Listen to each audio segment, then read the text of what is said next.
My name is Alvion Daveport, and you're watching Alvinue. Today we have a very special guest here with us, the very beautiful Miss London Lestrange. Hi, everybody. London is one of our Godfrey's angels and also one of the new and inspiring queens here in the city of Richmond. Today we're going to dig deep in some of London's private information. Wink, wink. I don't know what that means. It's like butter and hard toast. There's just a lot.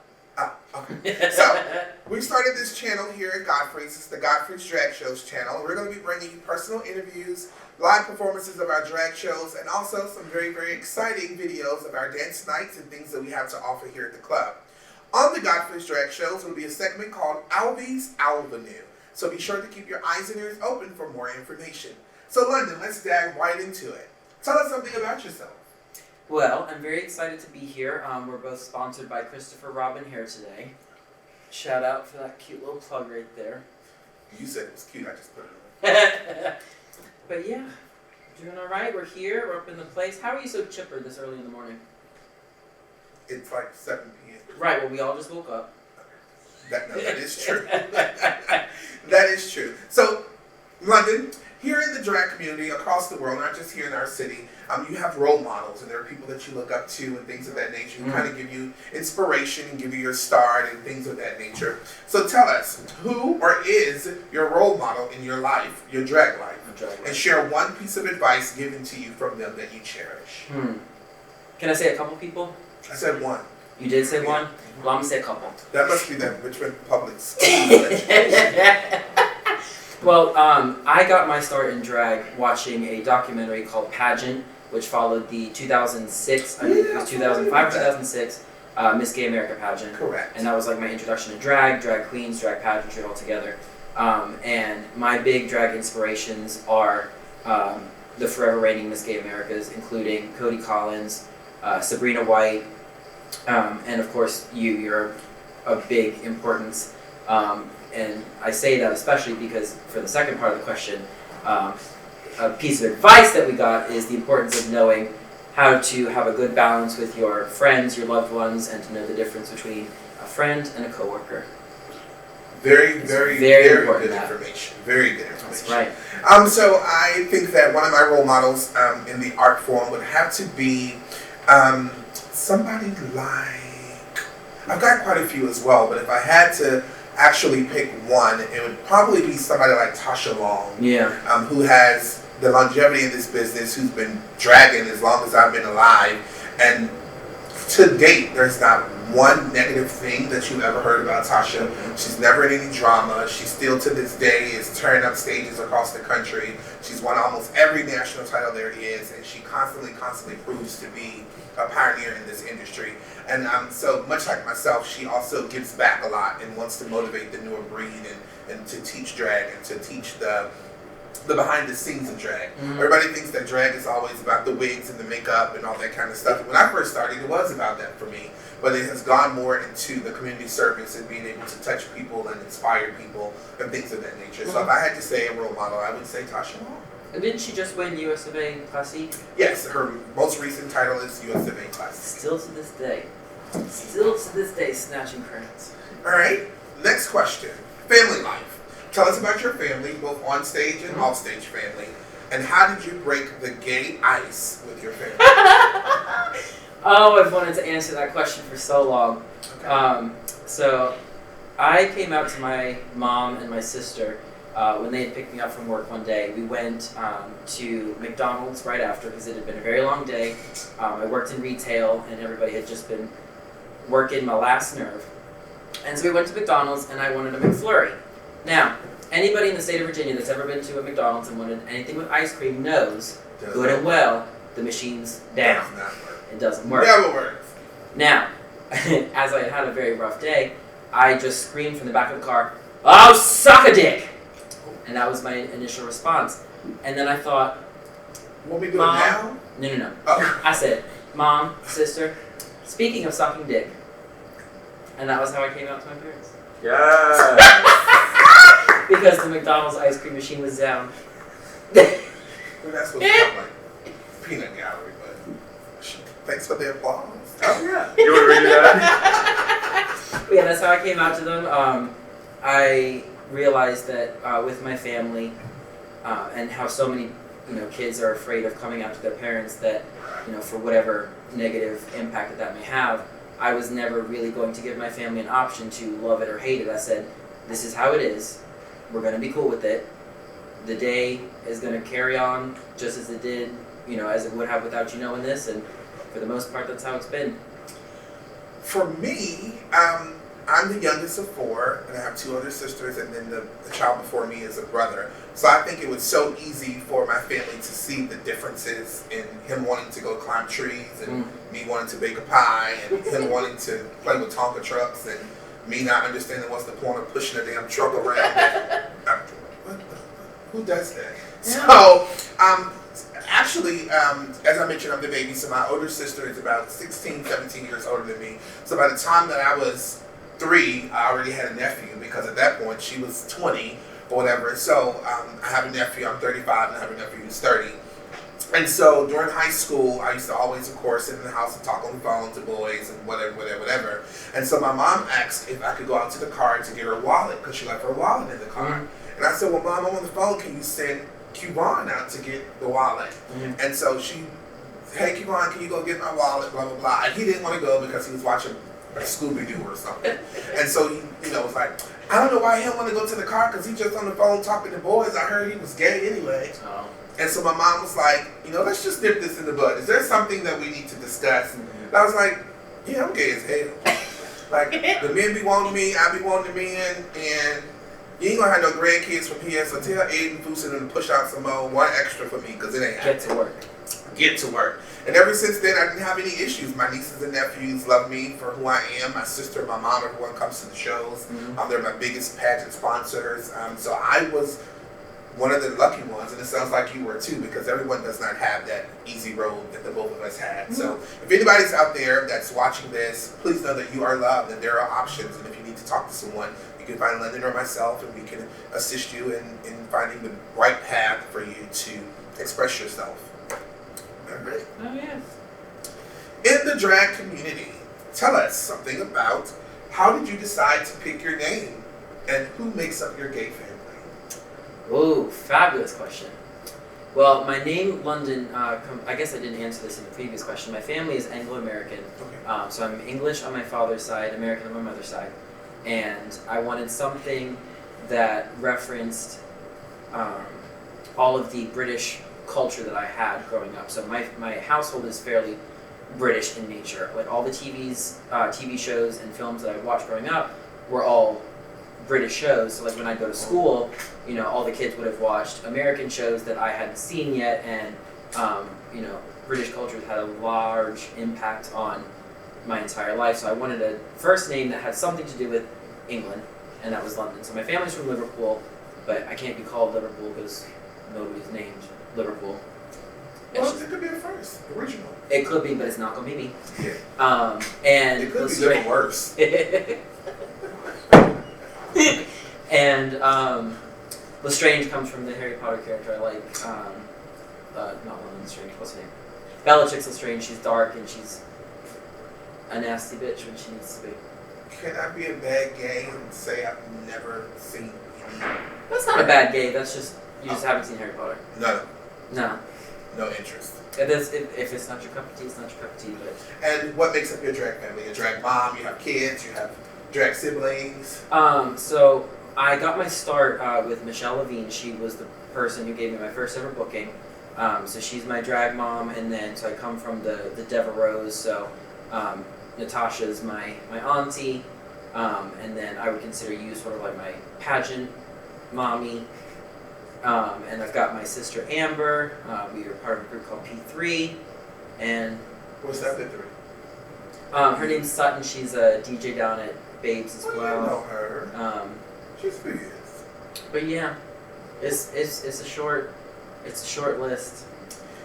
Okay, so for me, when I first started here, as I mentioned, I come from a very close family. There was a transgender lady that lived in my community who actually went to school with my sisters, and so like every time I would go outside to play, that kind of thing, it was, I guess, obvious that I was gay, and so her name was Moo Moo, and she kind of took me under her wing, like in the community, made sure nobody messed with me. I never got beat up or nothing like that because of her. She was like 6'6", like 250 pounds. Ain't nobody fighting her, trust me. And so when I first came to the club, Moo Moo happened to be part of the cast here at Godfrey's, and so it was kind of like a doorway in, and so rightfully so, she became like my first drag mom because I knew her outside of here and, you know, inside of the club as well. And so that lasted for about the first 4 or 5 years of my career. And then she said to me one day, she said, I want you to find someone that you can latch yourself onto that can teach you a little bit more than I can. You know, I live my life as a woman. I just do shows every now and then, and I can tell that you want to take it a little bit more serious. So I'm not going to be selfish and hinder you from finding someone to help you out. Right. So from that point, she introduced me to Jeff Willis, who is was former owner of Godfrey's, and at that time was also the show director because he owned the place.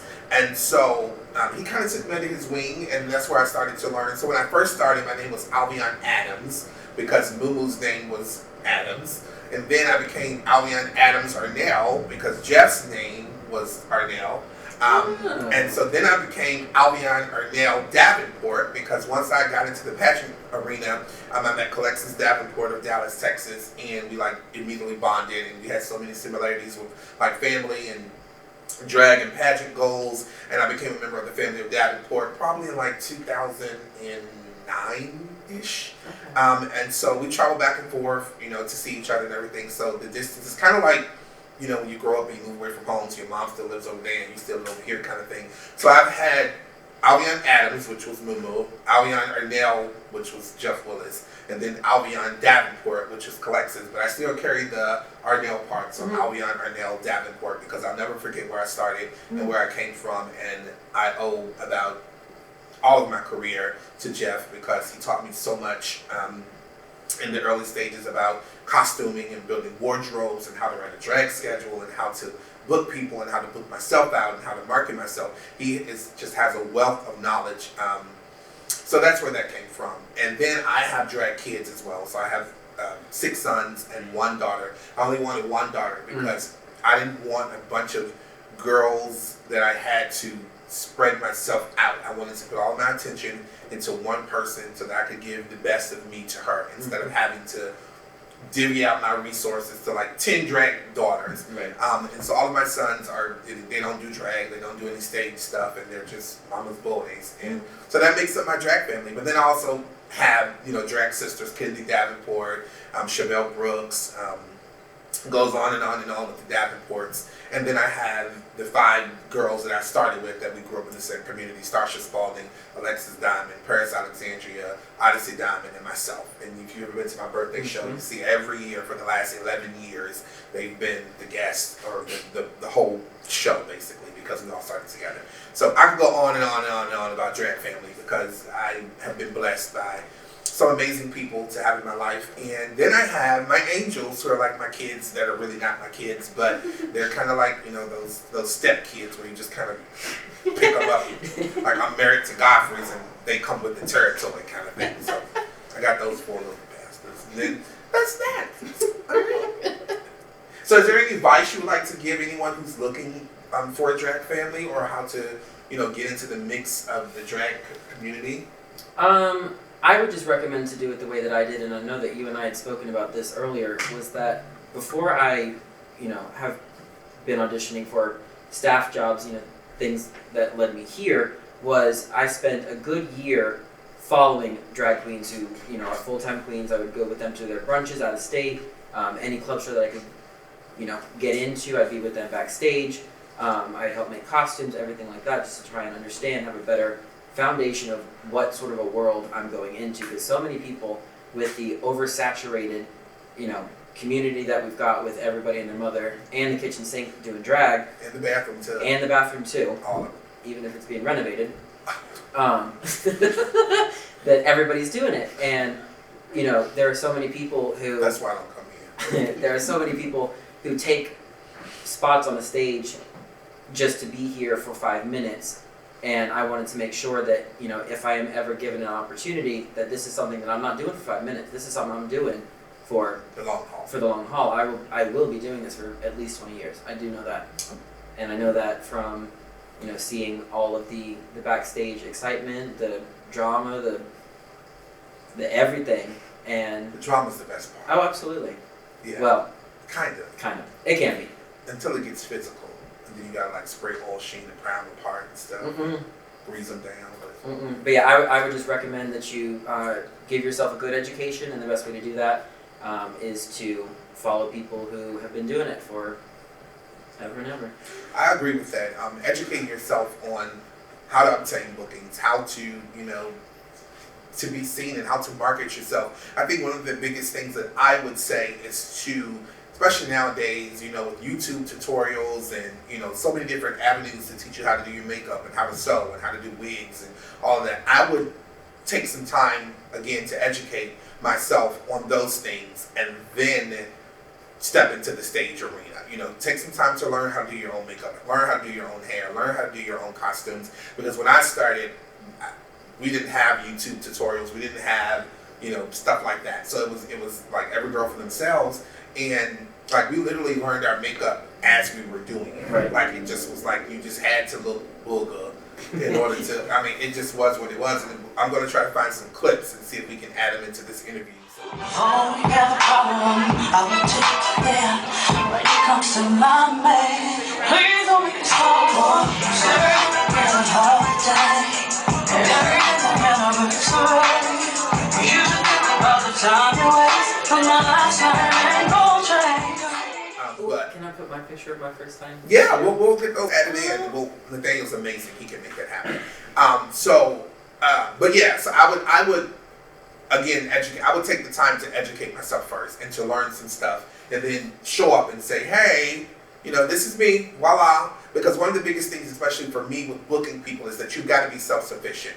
Our shows move so fast and we try to keep them so professional that, there's no time for you to have a makeup artist or somebody back there to do your hair or, somebody to come zip you up. Sometimes we'll have one or two people, mostly one person, who will assist all the girls. But if every girl had a makeup artist, every girl had a dresser, it would be horrible. So my advice would be to take some time to learn the craft. Not perfect it, but at least learn, and then present yourself to the world and step out and try to make your drag persona known. So next topic: drag and dating. Are you currently dating, and do you know of any stigmas around drag and dating? Oh, bro, how much time? Not How a much lot. time we got? Not a lot. I think it's really, really hard to be a drag queen. I don't know how it is in all the cities, but I know here it's extremely difficult to do that. It's there's a lot that is involved with being the drag queen in that relationship. It's a lot to when you're a single person out looking. If you want to be attached to somebody that's in the nightlife public eye, there's a lot of factors to be thinking about. All of my dating experience since I've been a drag queen has not been very good at all. Welcome to my world. And I just know that going forward, this community has taught me that if I'm going to have a successful relationship, can't nobody know about it. That's just how the girls are. That's really a touchy one for me. So, dating, currently, no, I'm not dating anyone. But I have dated with drag, and the common thing that I realize has been the hardest is that a lot of people can't deal with the attention and the flirting that we reciprocate, or is that my word? Yeah, that word, that we give back, because it's part of the thing. You got to make everybody feel special. So Right. You're always flirting with somebody, whether they're cute or not. It's like that's just part of the game. It's part of being a host. Yeah, make them feel like they're the only one. So I know that I've had 2 relationships where one of the guys was like extremely jealous by that, to the point that he couldn't even come to the shows. And he loved the shows. I met him at the show. And he had to stop coming to the shows because he couldn't handle the attention not being on him. And, people get touchy when they're cocktailing. And so it was a big old territorial, you belong to me kind of thing. And so that didn't work out well. And then the interesting part is I started to date females or lesbians, to say. So masculine or trans men started to happen for me. Really, really quick story. I'm gonna make this real quick. So one night here in the early years of me emceeing and hosting shows, this was before we had a stage, everybody was standing around, and we used to have a period when we did birthdays, and I would call the people out, and they'd do birthdays and do shots and everything. So this particular night, nobody came out for birthdays, and then out of this corner over here, I remember specifically, there was a group of people that shoved this guy out into the stage. It's his birthday, but he's shy, it's his birthday, and he thinks you're pretty, it's his birthday, blah, blah, blah. So he finally comes out, we're chit-chatting, we tell him happy birthday, and he was hot as balls, y'all. And so I'm like, okay, I'm gonna go buy you a birthday shot, blah, blah, blah, blah, again, flirting. So we go over to the bar, I buy him the birthday shot, and for the rest of the night, we were like stuck like glue. Like we just talked and talked and talked and talked and talked and talked. And so we exchanged phone numbers at the end of the night. He was a student at VCU and was in Army Reserves and like all this whole bunch of stuff. And so what happened was, during the course of us talking on the phone, and he asked me on a date, and he said, but before we do that, I think there's some things we should discuss. And I was like, okay, sure, let's talk about it. And he was like, well, I was born a female. And I was like, what happened to you? And he said, I was born a female, but I lived my life as a male, and I'm in the process. I plan to transition and everything. And immediately, one of the lessons that my mom taught us when we were young was, don't say that you don't like something until you tried it. And so I had never at that point dated a girl. I had never had sex with a girl. I had never been in a relationship with a girl. And of like, let's just say the 10 things that I want out of a relationship, this person had 9 of the things, but wasn't a male. So that was the 10th thing. And so I said to myself, am I willing to sacrifice all of these things just because this person is not a male? And so I took a chance, and that was the best relationship I've had in my life. We dated for 3 years. He ended up getting stationed in Afghanistan and came back with PTSD, and it was so extreme, he wanted to be near his family, so we decided that he would move back home to Ohio, and I would be here. Hey, Courtney, I'm sure you're going to watch this.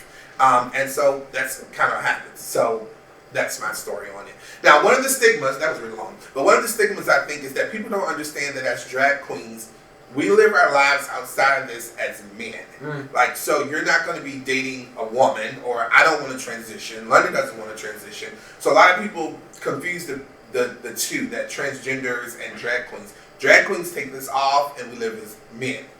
Transgender women are women. So I think that's one of the biggest things that people are always like, no, you're a girl. I can't date a girl kind of thing. But I always tell people it's like my uniform. You put on a hat and a visor or whatever when you go to McDonald's and your khakis and whatever. When I come to work, I put on my wig or my makeup and I take it off when work's over. Yeah. Okay. So that's that. All right, one more question. When you get home, I think you should Google Trip Richards. Who is that? Fabulous. Does he want me? You want him? Is that the one that's on the Twitter? Yeah. And they like got a video and he's like all fine and stuff, and then they move all the way down and then like the cucaracha hanging out. I don't know what you're talking about, but just Google him later. Okay. It's lovely. Last question. Starstruck. As I mentioned, a lot of people consider us to be the celebrities of the gay community. And so if you had the opportunity to meet one celebrity and one drag queen that you've never met before, who would they be? My celebrity out of the drag scene, she's passed away, but she's my all-time forever reigning diva and I guess career inspiration or whatever. She's a Broadway actress named Elaine Stritch. Just everything about her is everything I could ever hope to be. She's this feisty lady and an amazing trailblazer, and I'm very, very, very sad that I didn't make it in life to a point to get to meet her before she passed away.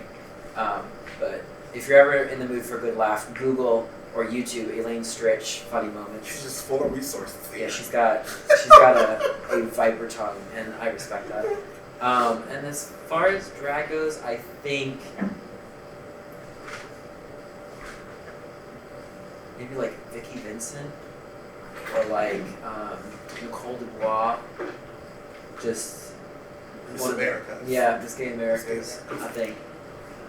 For me, if I could meet one celebrity, it would be Cicely Tyson. Oh yes. Again, because I'm all about being a sponge and soaking up knowledge and history, and she's like 95 and still going. She's been through segregation and all kinds of stuff, so I'm sure that she has like a wealth of knowledge. I mean, it would have been Maya Angelou, of course, but she's passed on. And as far as drag, if there was one person that I could meet, I would have to agree with you and say that it would be someone that has passed on. And it probably would have had to have been Baja.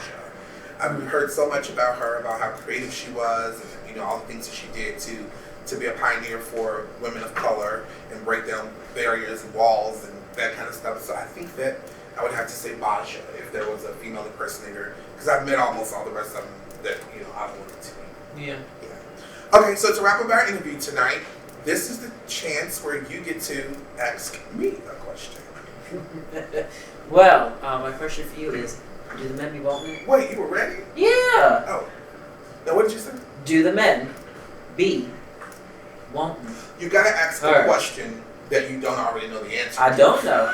You be saying a lot of things and it is dubious. You know that the men be wanting it. So you gotta ask a question that you do not, it's not obvious. I mean, look at me. Okay, genuine question. Okay. Because I know that I've asked for like an annual review before. Like I like to know what you like about. Don't what make me tell you these Yeah, people I'm about to ask you to read me on national television in front of all these people.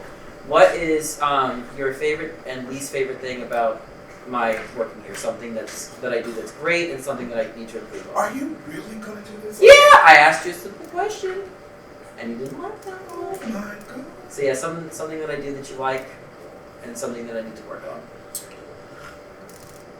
To be the best Albie's angel that I can be. Okay, so something about you that I like. I'm going to have to just narrow it down because there are quite a few things about you that I like. So the first thing that I would have to say, or the thing that I would say that I like about you, is that you're so easy to work with. You're always up for a challenge. You're always bringing new ideas to the table. You're always, researching and figuring out how we can make things better here. So that would probably be one of the things. You're so optimistic. You're so, spontaneous. If I call you and say, hey, let's do a duet tomorrow, you're like, okay, what are we wearing? And you'll sit up all night trying to learn words and you don't know it. So that's probably one of the stronger things. One of the things that I don't like, I won't say I don't like it, because you guys, as I mentioned to you in the dressing room earlier, have allowed me to learn some things from you as well. I was brought up during the time of old traditional glamour drag, put on your pads, your nails, your wigs, your titties, like the whole 9 yards. And so if I would have to say it was something that I didn't like, I wouldn't say I don't like it, I would just say that I'm learning to like it. Okay. And that's your bravery, or your choice to not regress and to flaunt your natural God-given lack of hips. And so if I had to say anything that I didn't like, it would be that. Simply because I think that you are a beautiful queen, and I could see so much more of like a sexy Jessica Rabbit shape that would make you exude so much more glamour and femininity, and I just think that if you had that little bit of bam to you, it would make you a woman. You know what I mean? Yeah. I've got some. This is kind of embarrassing tea about me if you're interested, since you wanted to. We'll talk about that later. Oh. Okay. No, go ahead. So since I did drag and I started to pad, my pads are done by Katrina Colby. They're the best pads I've ever purchased. I love them. I get nothing but compliments on them. And from when I started working here a lot and having constant sponge padding happening, I have extremely sensitive skin, and I have developed very severe atopic dermatitis from the constant tight and pad wearing, especially during the hot months. So during the summertime, even though I don't love my flat shape, I will go for this more in the summertime, just for the sake of my poor skin. And then during the colder seasons, that's when I'll be more padded, or for pageants and stuff, I'll obviously be padded for that. You really are Michelle's daughter. You have a way to make the wrong right. We try. She came up with a whole disease about why she don't wear pants. We try. Who does that? Call your local representative. Call my doctor. Thank you so much for joining us for the first episode of Alvinue, where we've had our very special guest, Miss London Lestrange. Please be sure to stay tuned to our Godfrey's YouTube channel for more personal interviews and more exciting things to happen. My name is Alvion Arnell Daveport again, and this is The other one. London Lestrange. Thank you.